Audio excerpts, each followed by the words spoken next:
당장 접경 지역 주민들은 북한이 보복에 나설까 봐 불안을 호소하고 있습니다.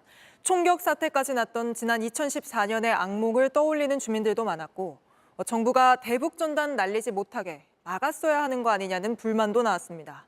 오원석 기자가 접경 지역을 돌아봤습니다. 아스팔트 사이 난 구멍은 북한 기관 총탄이 떨어진 흔적입니다. 10년 전 북한은 날아오는 대북 전단 풍선을 향해 조준 사격을 했습니다. 총탄 가운데 일부가 주민센터를 비껴갔고 마당에 떨어졌습니다. 대북 전단을 둘러싼 남북 갈등과 남남 갈등이 최고조에 이르렀던 시점입니다. 두 차례 오물 풍선이 내려오고 탈북 단체가 대북 전단으로 맞대응하자 주민들은 예전 기억이 떠올랐습니다. 그냥 간이 요만했지 뭘. 진짜 문제는 터지는구나. 근데 그래도 다행스럽게 그래도 다 대피소로 해서. 접경지 주민들 입장에선 일상과 생존이 걸렸습니다. 별일 없는 게 좋은데 북한 사람들 또 감정을 또 나쁘게 또 영향을 줘가지고 저희들한테 혹여나 피해가 올까 하는. 앞서 북한은 오물풍선 날리기를 중단할 테니 대북전단 살포를 중단하라고 요구한 상황입니다. 다시 보복에 나설 가능성이 높아졌습니다. 이게 웬일이야. 그거 못 날리게 해야지. 이걸 날리지 말아야 되는데. 불안해. 안 될까봐 불안해 죽겠어요. 긴장 상황이 계속되면 전단을 날리려는 대북 단체와 접경지 주민들 사이 물리적 충돌도 재현될 수 있습니다. 제 뒤로 보이는 게 북한이 4년 전 대남 확성기를 설치한 지역입니다.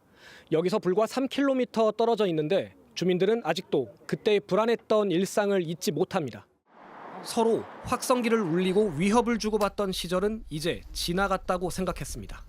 다시 불안이 일상이 될까 주민들 걱정이 깊어지고 있습니다. JTBC 오원석입니다. 최상병 사건 수사 외압 의혹에서 가장 중요한 증거 중 하나가 바로 관련자들의 휴대전화입니다. 누구와 언제 통화를 했는지 또 녹음 파일이 남아있다면 무슨 대화를 나눴는지까지 확인할 수 있기 때문입니다. 그런데 이종섭 전 장관에 이어 다른 핵심 관련자들도 당시 기록이 없는 이른바 깡통폰을 공수처에 낸 걸로 파악됐습니다. 박현주 기자입니다. 공수처는 올해 1월 최상병 순직 사건 수사 외압 의혹으로 국방부를 압수수색했습니다. 이종섭 전 국방부 장관의 참모 역할을 해온 박진희 전 국방부 군사보좌관도 휴대전화를 제출했습니다. 박 전 보좌관의 통화 내역은 윗선 개입 여부를 밝힐 핵심 단서입니다.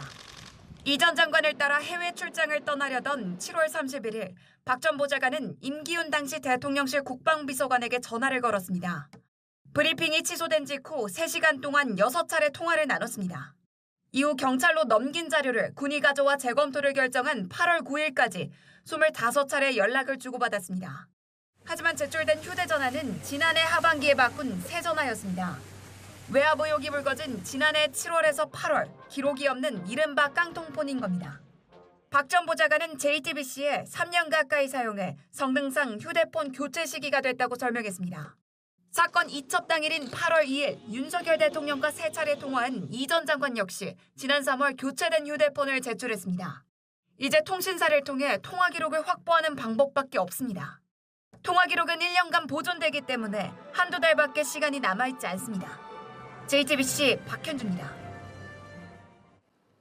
이렇게 가해자들에 대한 공분이 커지는 가운데 마녀 사냥식의 사적 제재 역시 문제란 지적도 나오고 있습니다. 정작 피해자 측은 가해자 신상 공개에 동의한 적이 없다고 피해자 지원단체가 밝히는가 하면 엉뚱한 사람이 가해자의 여자친구로 잘못 지목돼 피해를 입기도 했습니다. 이어서 최연수 기자입니다. 밀양 여중생 집단 성폭행 사건의 가해자 신상이 공개되자 반응은 뜨거웠습니다. 만약 내가 영상에서 말한 게 사실이 아니고 억울하다면 증명을 한번 해보면 되잖아. 전과조차 남지 않았던 가해자들을 대신 응징했다며 통쾌하다는 반응이 많았습니다. 자, 그렇다면 나한테 봐달라며 파리마냥 싹싹 빌었던 애들은 봐줘야 하는 걸까? 해당 유튜버는 피해자 측 동의를 구하고 신상 공개를 한다고 밝혔습니다. 하지만 한국 성폭력 상담소 측은 피해자와 가족 모두 가해자 44명 모두의 신상을 공개하는 방향에 동의한 적이 없다고 설명했습니다. 영상을 지워달라 요청했다고도 밝혔습니다. 논란이 일자 유튜버는 피해자 측 동의를 구했다는 공지글을 삭제했습니다. 검증 안 된 무분별한 폭로 탓에 피해자도 발생했습니다. 유튜버가 가해자의 여자친구로 지목한 이가 엉뚱한 사람이었던 겁니다. 크게 문제가 생기는 거는 지금 어디 네일샵처럼 또 다른 무고한 피해자가 희생자가 생길 수 있다는 것 오판에 의해서요. 피해 여중학생이 20년 이후 또다시 2차 피해를 겪고 있다는 것. 디지털 교도소란 사이트에서는 얼마 전 있었던 의대생 살인사건 피의자의 신상을 공개했는데 이걸 근거로 피해자의 사진과 소셜미디어 주소가 퍼지기도 했습니다. 죄를 지으면 상응하는 벌을 받는다는 사회적 신뢰가 깨지면서 무차별한 신상 공개와 2차 피해로 이어지고 있어 대책 마련이 필요합니다. JTBC 최현수입니다. 오늘 부산의 한 아파트에 현충일에 걸어야 할 태극기가 아니라 일본 군국주의 상징인 우길기가 내걸려 종일 논란이었습니다. 도를 넘었다며 많은 시민들이 화를 냈습니다. 구석찬 기자입니다. 주상 복합 아파트 벽면에 걸린 건 이른바 우길기입니다.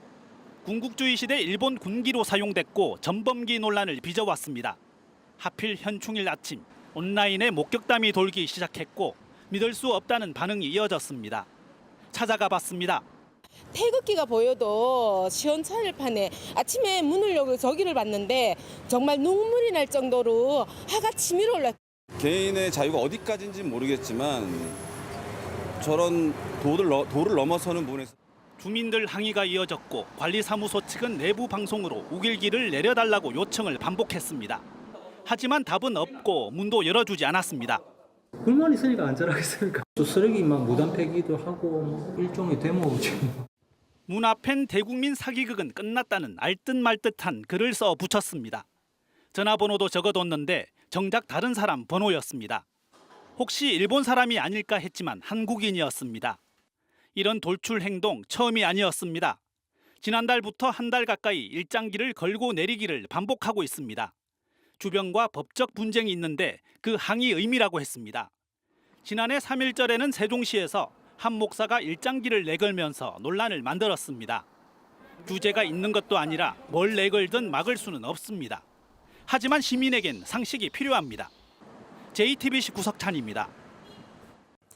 JTBC 뉴스를 시청해 주셔서 고맙습니다. 저희는 저녁 6시 50분 뉴스룸에서 뵙겠습니다.